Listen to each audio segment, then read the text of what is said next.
Okay, 1 Corinthians 5, 6 through 8. Your glorifying is not good. Boasting. Your pride in your church is lamentationly out of place. Boasting is unseemly.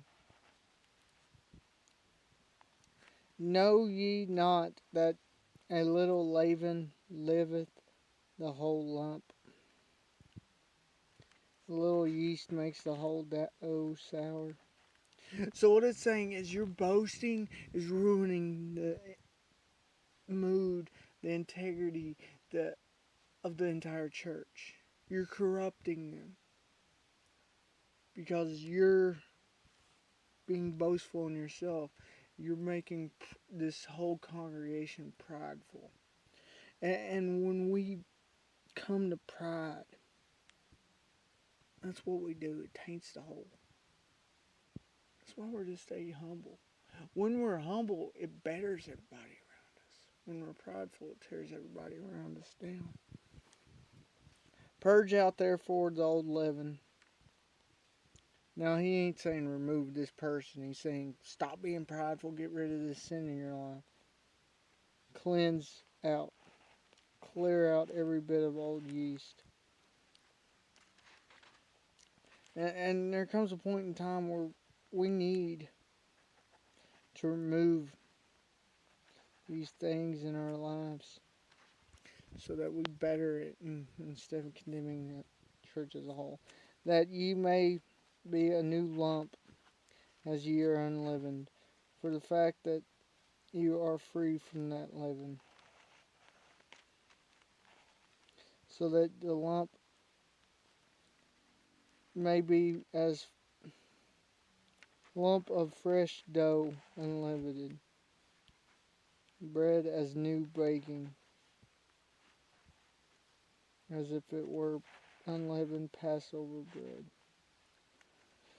So when we get this sin out of our life, when we start being humble, God can really work in us and work in congregations as a whole.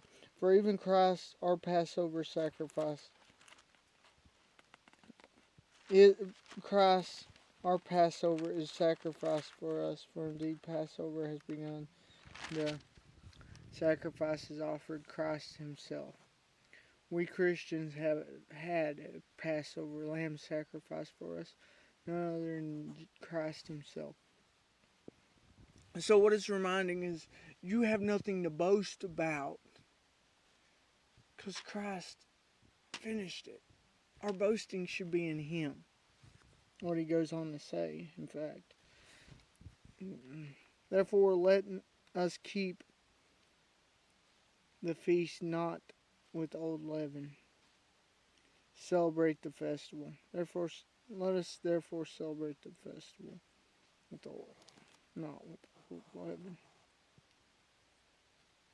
Former days, neither with the leaven of malice and wickedness, and with unleavened bread and sincerity of truth.